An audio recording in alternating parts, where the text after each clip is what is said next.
Boa noite, telespectadores. Mais uma vez aqui do nosso programa Mente Aberta. E hoje nós temos atrações bastante interessantes. Temos 2 entrevistados aqui, a galera jovem e a galera madura. Nós temos aqui um esportista forte, quando eu estou falando forte, é de força física mesmo. E também temos aqui um advogado aguerrido, forte também na argumentação, nas palavras. Cara briguento esse aí. Se você está precisando se defender no tribunal, o negócio é com ele mesmo. Então, nós vamos entrevistar os 2 e vamos começar com esse rapaz forte. Eu vou depois pedir até para ele tirar a camisa, porque o rapaz é bonito demais, né?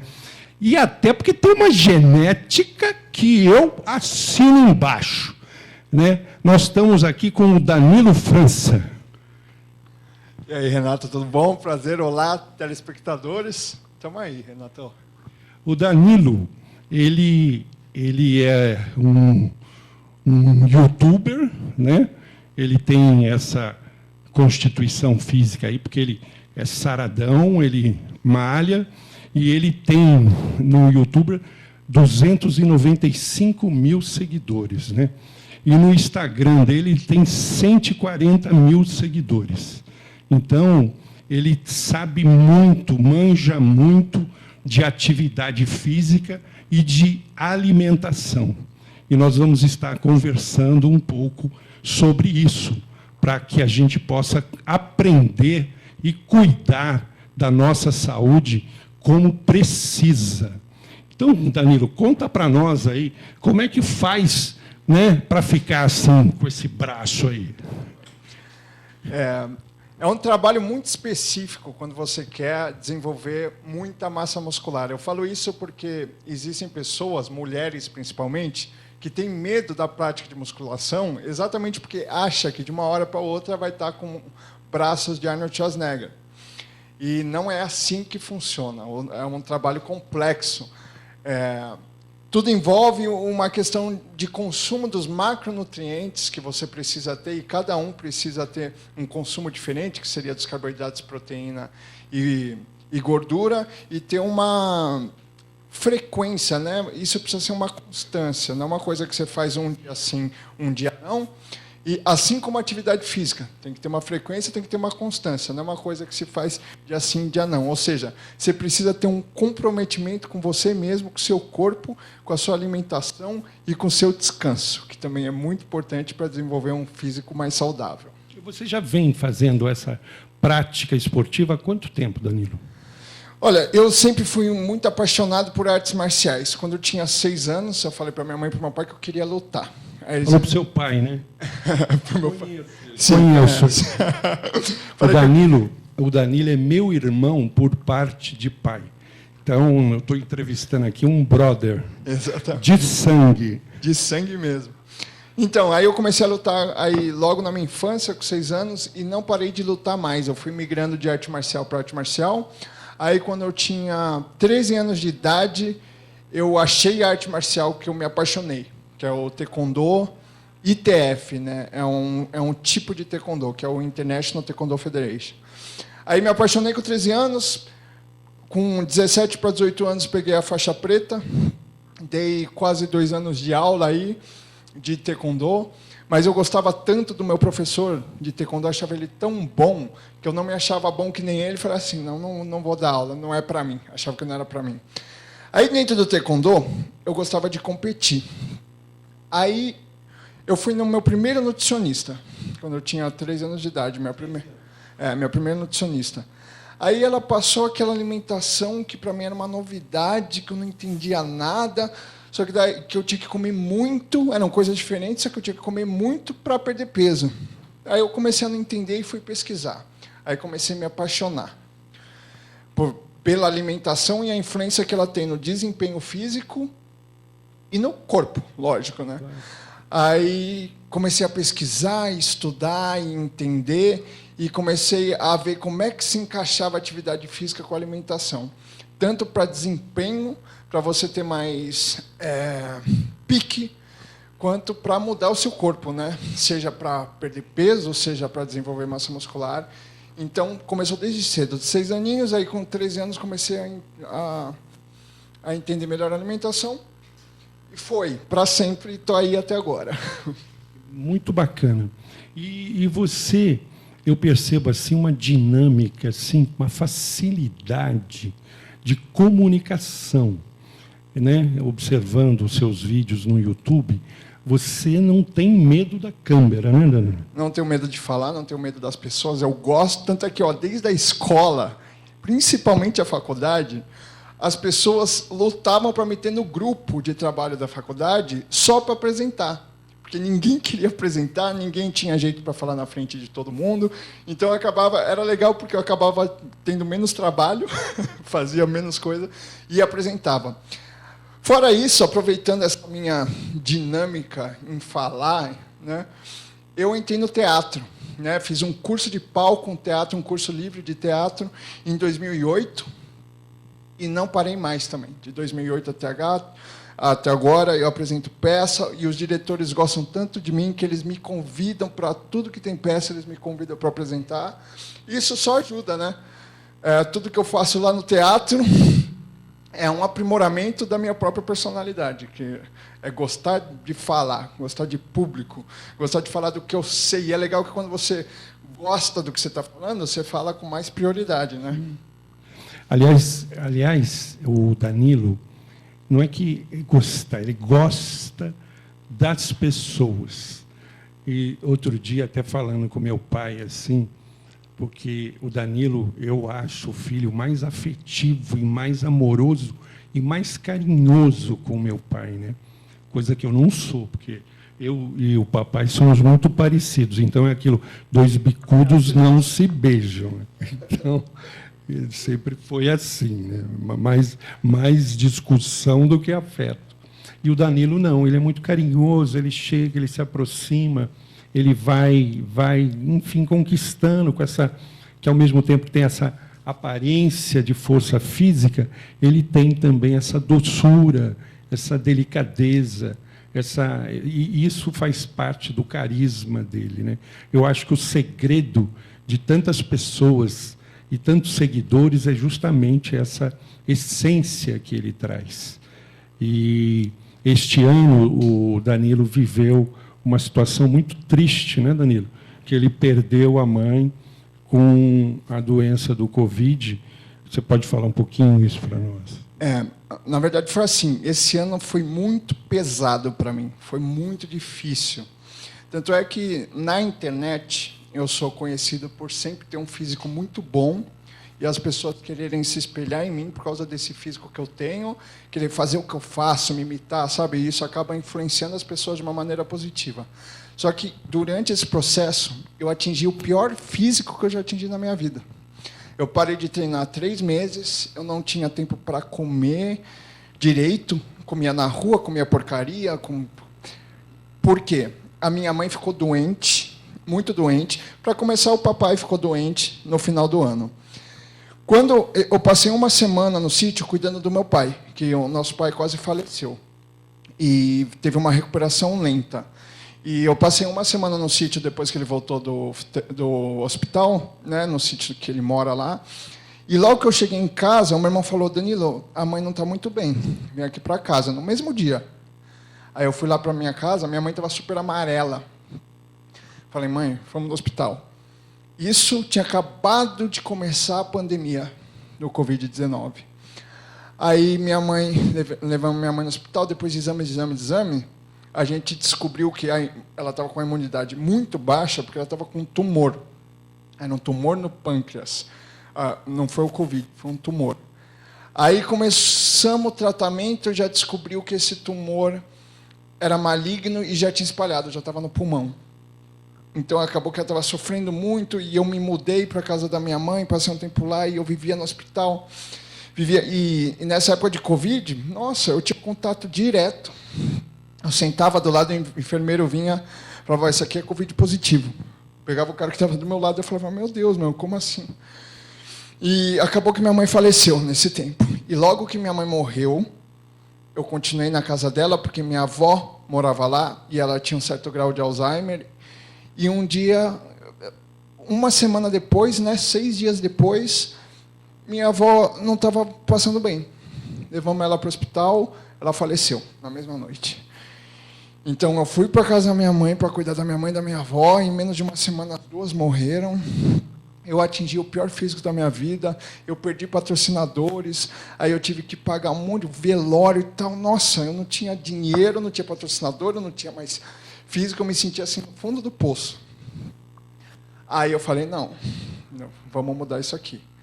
Aí eu já voltei de cabeça com tudo, falando para a galera, olha, a gente precisa ser forte. Eu fiz um vídeo, eu tenho um vídeo no meu Instagram, que eu conto tudo isso. E no final do vídeo eu falo para as pessoas, ó, gente, não interessa o que você passe, é uma luta de você com você mesmo. Você tem a opção de cair e ficar no chão, e você tem a opção de cair e levantar. Então, vamos levantar. Tanto é que eu recebi um monte de mensagem, um monte de gente falava, gente, eu estava reclamando da minha vida, cara. Aí você perde a mãe, perde o pai. E o pai não, a avó. Meu pai está vivo, graças a Deus. Perde a mãe, perde o pai, perde o físico, perde o patrocinador e vem passar uma mensagem positiva, cara. E eu aqui reclamando porque as academias não estão abrindo, xingando todo mundo. Aí a galera se sentiu motivada, né, a ir para cima. Então isso também serviu como inspiração para as pessoas. É o que eu falo, você tem que tirar coisa boa. Sim, sim. Não interessa. Sempre. Não importa o que te aconteça, você... Isso papai sempre falava para mim. Quando te derem o limão, faça uma limonada. E é bem isso ainda. Não vai chupar o limão, não. Transforma ele em algo melhor. Então, é isso que a gente tem que ter, essa resiliência com as adversidades da vida. E isso você está mostrando que tem, essa é a sua força também, né? Além da força física, essa sua força espiritual. E aqui tudo também é uma passagem, né?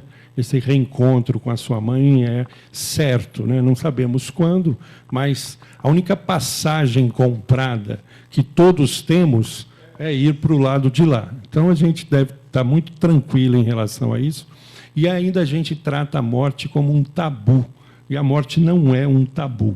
A morte, ela precisa ser desvendada, ela precisa ser revelada à nossa consciência. E isso é uma tarefa que nós também, como cientistas, estamos no processo dessa descoberta. E outra coisa que eu queria perguntar para você. Eu me lembro, até vou te contar, que eu falei, eu não quis te contar nos bastidores, o seu irmão, que é meu irmão também, ele nasceu, você falou, em 89. E o Ricardo, então, tinha 2 anos, né, que é o meu filho. E eu fui ver o seu irmão na maternidade e o Ricardo estava comigo no elevador, né? Aí a mulher entrou no elevador, né? Aí viu o Ricardo e falou assim, você veio ver o seu irmãozinho? Ele falou, não, quem veio ver o seu irmãozinho é meu pai, eu vim ver meu tio.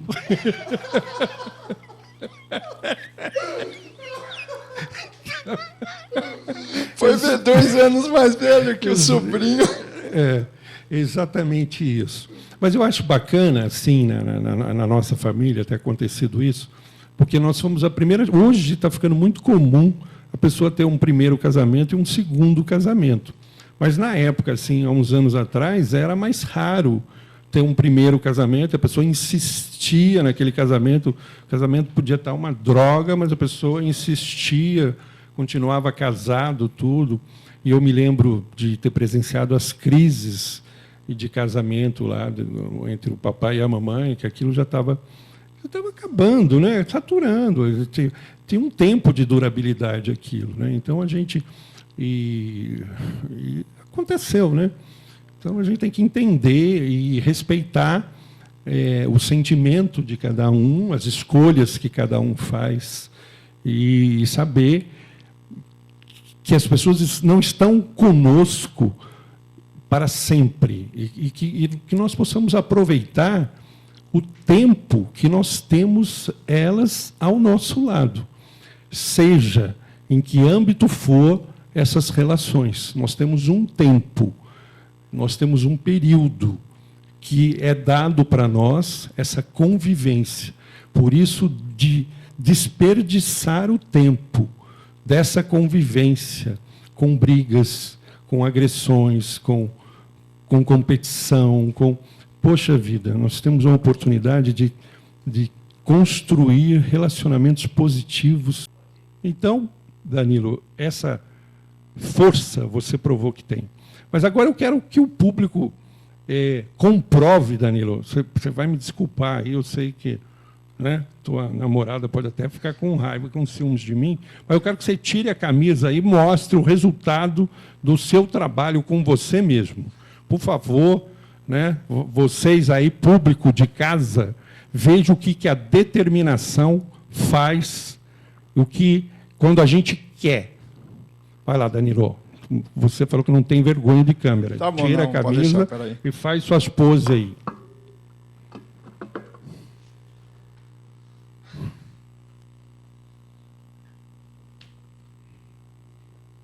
Igual eu. Pensei até que era espelho, pô.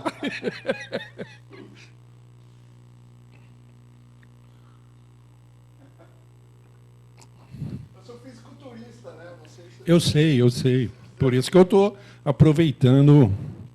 É isso aí. Isso é força, determinação, foco, alimentação. Então, quando você tem foco, determinação, você tem resultado. É isso.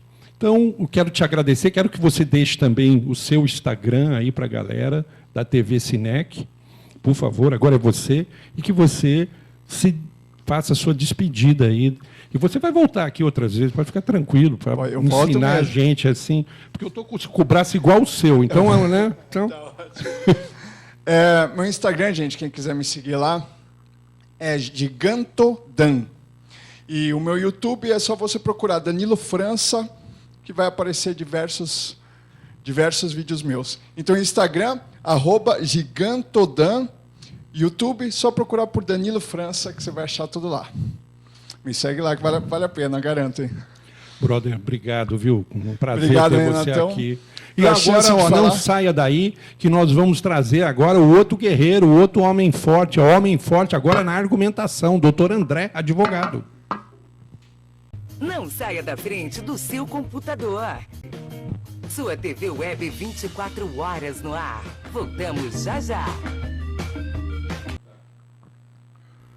E aqui de volta, agora com outro entrevistado, que vai estar conversando um pouquinho, falando um pouco dele, da experiência dele como advogado, das batalhas que ele trava todos os dias, que é um homem aguerrido, né, como eu disse no início do programa.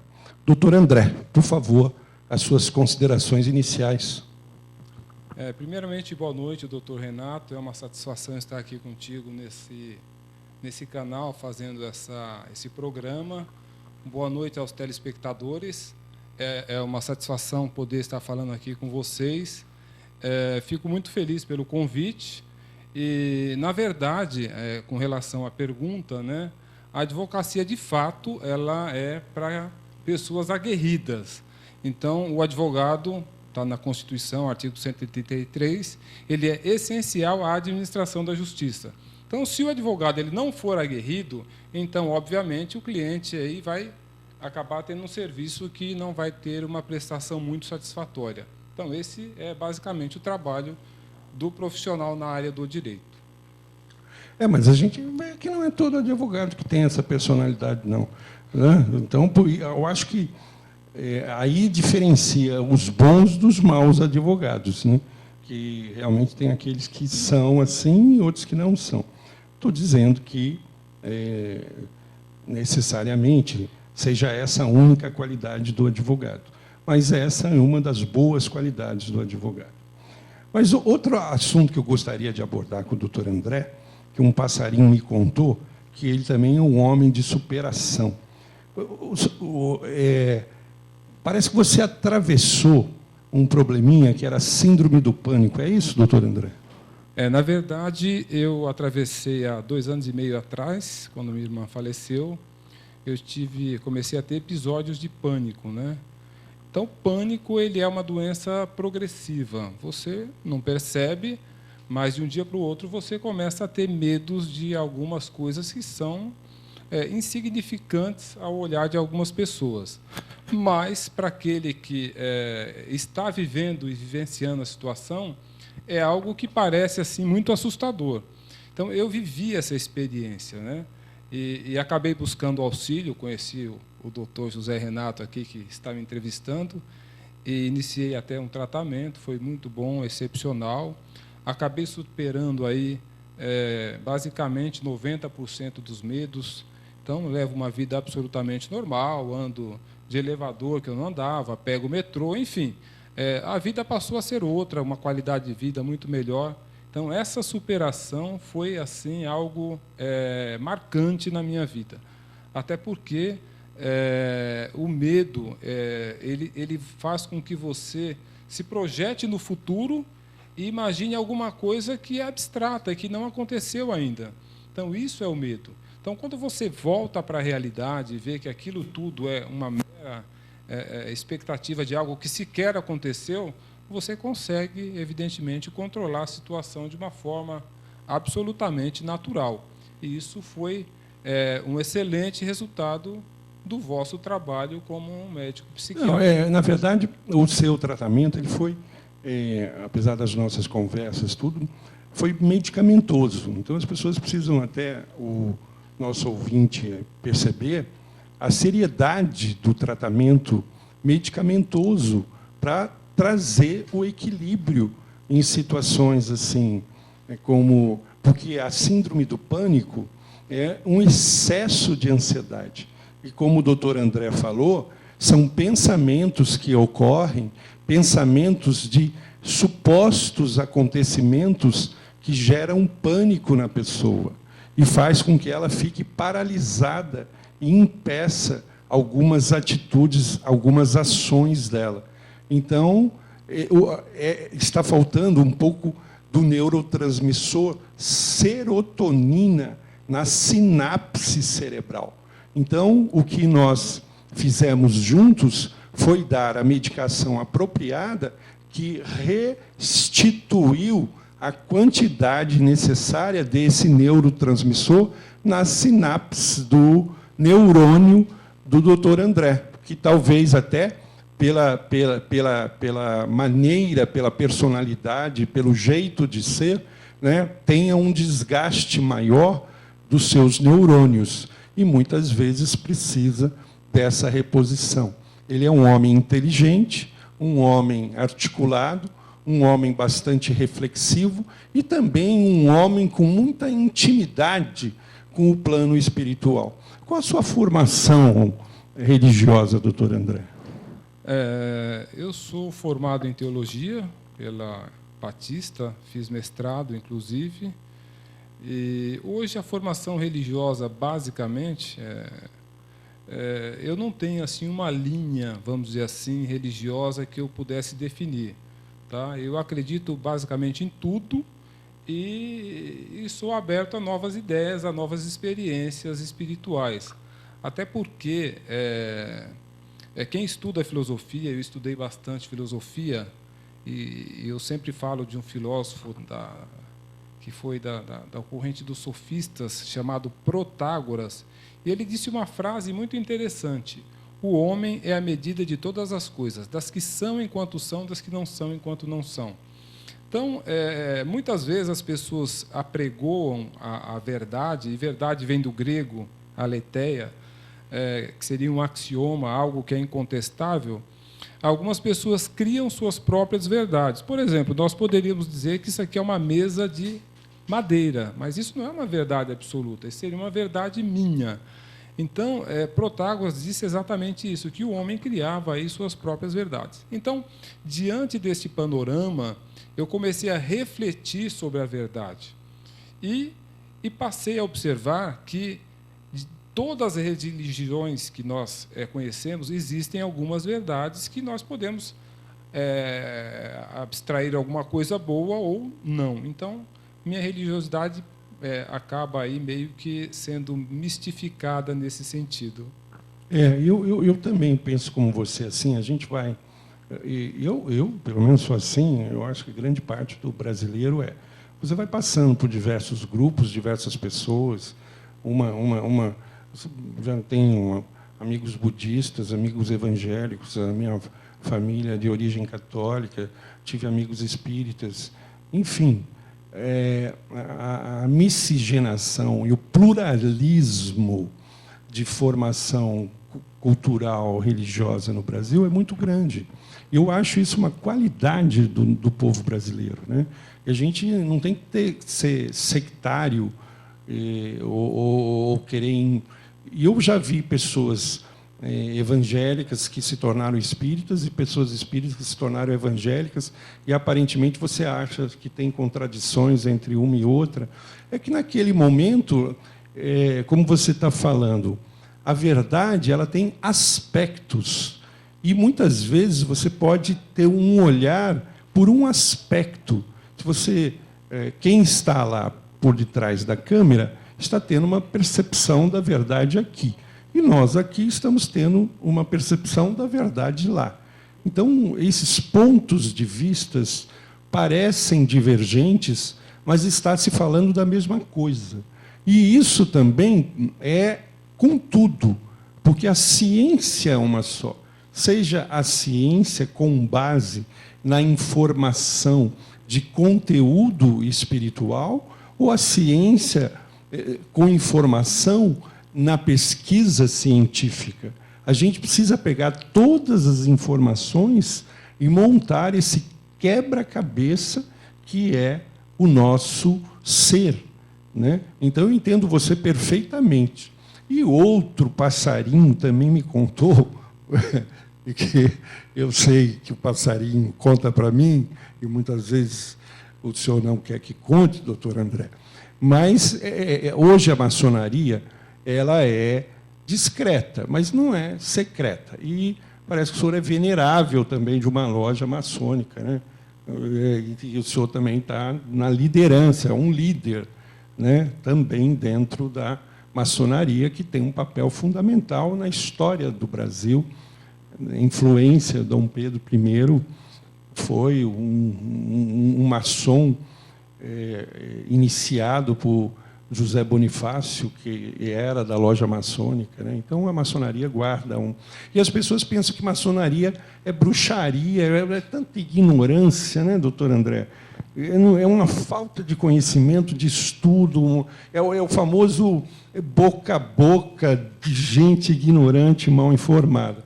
Eu estava vendo porque eles misturam um pouco das teorias dos iluministas com os maçons, e isso vira um balaio de gato muito grande. E na verdade, a maçonaria junta uma série de símbolos de diversas religiões, e eu, que sou um maçom dormido, né, que eu não estou mais dentro da atividade da maçonaria, mas tive a oportunidade de chegar ao grau de mestre, e depois me afastei.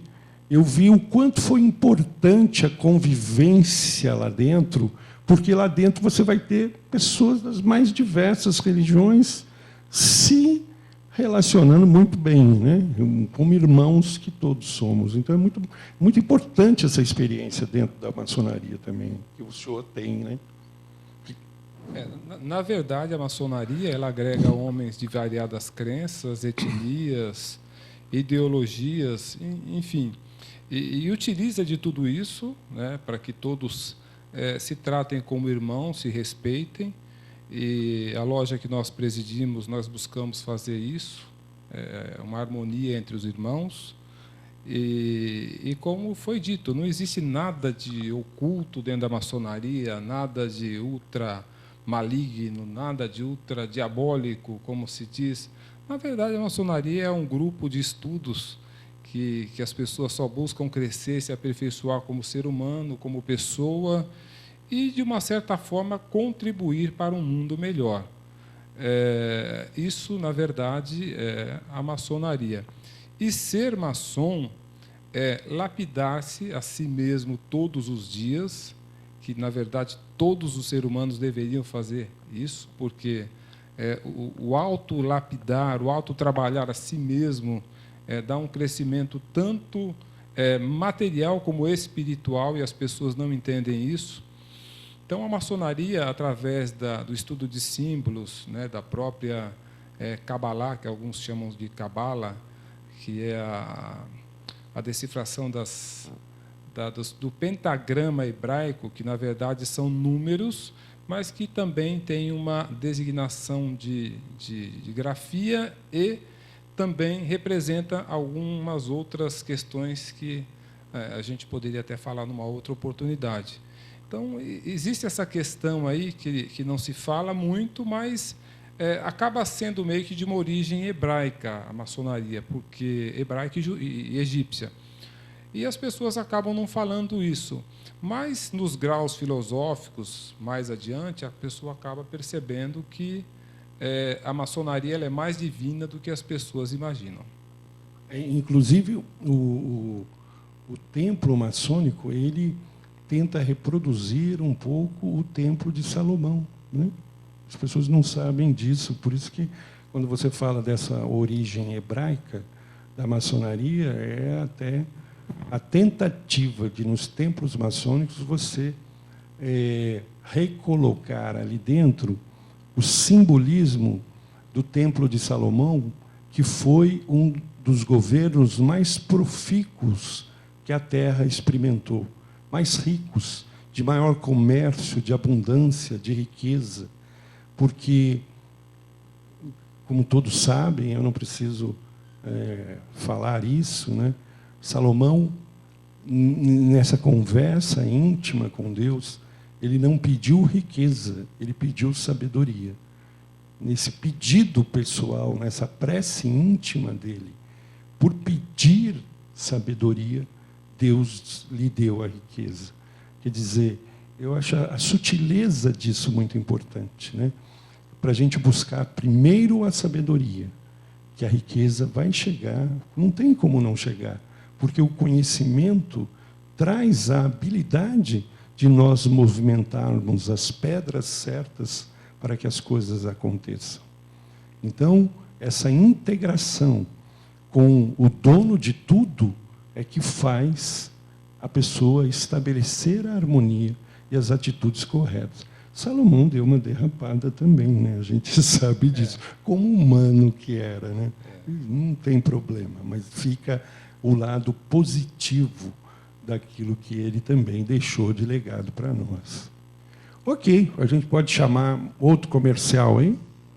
Então vamos chamar mais um comercial aí. Não saia da frente do seu computador. Sua TV Web 24 horas no ar. Voltamos já já. E aproveitando esse bate-papo inteligente com o Dr. André Lima, eu queria também que ele é um advogado criminalista, um dos melhores aqui da região São Paulo, da Grande São Paulo aqui. Que ele falar um pouquinho da reabilitação criminal. Como é que é isso, doutor André? Bom, reabilitação criminal, ela está lá no artigo 93 a 95 do Código Penal. Geralmente, as pessoas que se envolvem em um delito e que necessitam ter o seu nome reabilitado, ele tem que esperar 2 anos depois do cumprimento da pena ou da medida de suspensão e demonstrar bom comportamento público, residir no país por 5 anos. Aí ele pode requerer ao próprio juízo da condenação para que se faça a reabilitação criminal. E o que acontece com essa reabilitação criminal? Ela vai desaparecer dos registros da polícia, mas, em eventual cometimento de crime, se o juiz requisitar, essa condenação irá aparecer novamente. Então, é como se escondesse um pouco o antecedente da pessoa, tá? Mas é algo que a gente acaba fazendo aí para algumas pessoas, para que possa tirar um antecedente, ter um emprego, ou seja, uma nova oportunidade de vida. Porque quem vai buscar fazer reabilitação criminal não é um bandido, um criminoso contumaz. é uma pessoa que quer recomeçar a vida. E eu acho que todos devem ter uma segunda chance. Então, nós trabalhamos aí não só com reabilitação criminal, mas defendemos também algumas pessoas de alguns delitos, porque é uma função social do advogado. Sim, sim. Ninguém, absolutamente ninguém, pode ser condenado sem a presença de um advogado. Até porque isso seria nulo de pleno direito. Tem que ter uma defesa técnica. Então, aí entra a pessoa do advogado. E eu, particularmente, adoro atuar na área criminal, especificamente no júri. Gosto muito de fazer júri, me sinto muito à vontade fazendo júri. E busco, no direito e na advocacia, não simplesmente a satisfação pessoal, ou ganhar ou perder, mas que a justiça seja feita. Porque, muitas vezes, a pessoa busca um advogado e espera um verdadeiro milagre. Mas o advogado não é o santo milagreiro. O advogado, ele é aquele que vai ajudar na administração da justiça. Então, é esse o papel do advogado criminalista. Obviamente, nós sempre buscamos fazer o melhor para o cliente. Temos aí alguns clientes bastante satisfeitos e com o resultado do trabalho. Hoje mesmo eu mandei a sentença para um cliente que ele foi absolvido aí de um crime ambiental. Então, isso acaba trazendo para nós também uma satisfação muito grande como profissional. Por quê? Porque, às vezes, mesmo que se fale, olha, não existe equívoco na justiça, eu posso dizer que existe sim. E se não houver um advogado para corrigir esse equívoco, às vezes o inocente pode ir parar na cadeia. Então, o trabalho do advogado é evitar que injustiças aconteçam. O advogado é essencial à administração da justiça, à democracia, à defesa dos direitos humanos. E, como criminalista, que me considero um aprendiz de advogado, nós buscamos fazer isso, defender a democracia, os direitos humanos e o cidadão como um todo. Então, é o papel que a gente procura aí, que nós procuramos, buscamos desempenhar dentro da sociedade de uma forma bastante aguerrida, como foi dita no início, que eu, às vezes, costumo dizer que eu sou um advogado muito aguerrido, que eu brigo bastante, que eu crio caso, que eu exijo os meus direitos, eu brigo pelas prerrogativas profissionais da classe da advocacia em geral, e às vezes isso acaba incomodando algumas pessoas, mas, estando no exercício da profissão, o advogado é inviolável. Então, se eu tenho direito de entrar num tribunal e falar diretamente com o juiz, não vai ser um funcionário qualquer que vai me impedir, porque isso é prerrogativa do advogado. E, recentemente, foi até aprovado, no ano de 2019, a lei de abuso de autoridade, que impedir o advogado de atuar, de exercer a sua profissão, é crime de abuso de autoridade. Então, para quem não tem aí muito conhecimento a respeito disso e que é funcionário público, fica aqui uma dica, né? O advogado, no exercício da profissão, ele é inviolável. Então, ele tem direito de entrar na sala do delegado, do juiz, do promotor, diretamente, conversar com ele, e ele não pode ser impedido dessa prerrogativa, porque isso estaria sendo um crime de violação às prerrogativas profissionais, que se trata de abuso de autoridade. Então, o criminalista e o advogado em geral, ele está aí para se fazer a justiça funcionar. Muito bom, né? Ouvindo você falar, né, desta forma clara, né? E é sempre necessário, né? Todas as pessoas têm direito à defesa, seja o que elas tenham feito. Até porque o pior que possa parecer, há sempre uma justificativa do porquê que fez. E essa justificativa é que vai ser válida ou não, porque conforme a intenção do que for feito, você pode ajudá-la, e é aí que você trabalha. Então, muitas pessoas se equivocam quando acham que, porque todas as pessoas, qualquer que seja ela, elas têm direito a se defender. claro que apurando as provas, correndo atrás dos fatos, ficando evidente aquilo tudo e provado a culpa, fica muito difícil você inocentar alguém. Mas, ainda assim, você pode aliviar uma pena, né? que sendo severa, pode diminuir um pouco. Existem as circunstâncias que são chamadas circunstâncias atenuantes, tá? Então, por exemplo, a confissão espontânea do réu, existe lá a questão da minoridade relativa, quando ele colabora com a justiça, tudo isso são causas atenuantes. Mas o grande problema da criminalidade, eu falo do Brasil, nós temos que levar em consideração aí a questão social, tá? Existe uma desigualdade social no nosso país, nós sabemos disso, e a mídia ela faz uma propagação de um status de ter e não ser. E isso acaba aí gerando uma determinada, um anseio por ter, e esse anseio por ter acaba levando alguns a uma vida fácil. Isso não é o correto. O correto, na verdade, é você ter uma atividade laboral, trabalhar, suar, correr atrás. Por exemplo, eu trabalho, às vezes, 16 horas por dia. Às vezes, eu trabalho sábados e domingos. Tá certo? Então, isso que as pessoas têm que entender. Então, o crime, na verdade, não compensa. Tá? Não estou aqui defendendo que as pessoas cometam crime. Evidentemente, não.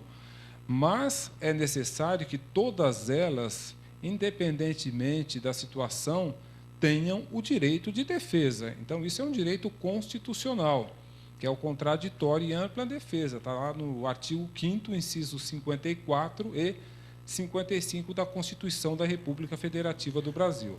André, nós estamos com o tempo aí já se esgotando.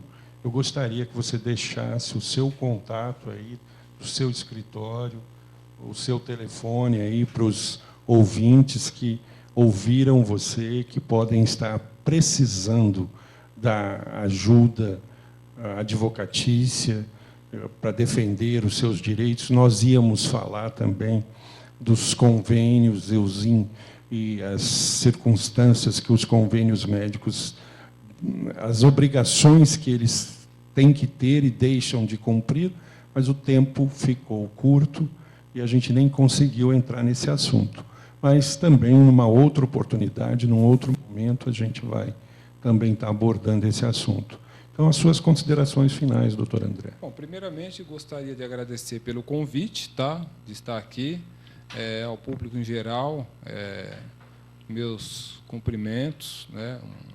Quero dizer que estou à disposição, eu tenho um escritório lá no Tucuruvi, próximo ao shopping Tucuruvi, descendo do metrô, está praticamente do lado.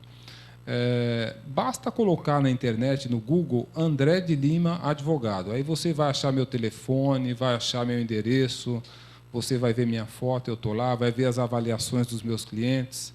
E aí, se for necessário, existindo alguma demanda, pode me procurar que nós estaremos à disposição. Grande abraço. Ok, foi um prazer estar aqui com o Danilo e com o André. E para a próxima semana, nós também vamos ter 2 entrevistados aqui. O doutor Eduardo, que tem uma clínica e é cardiologista, vai estar falando aí um pouco do infarto agudo do miocárdio e as doenças cardíacas. E também a Elisa, que é astróloga, e ela vai dizer como é que os planetas influenciam a nossa personalidade. E como eles podem nos dar dicas de caminhos que nós podemos seguir. Você pensa que isso é bobagem? Fique ligado. Na próxima semana você vai ver que não. Uma boa noite a todos.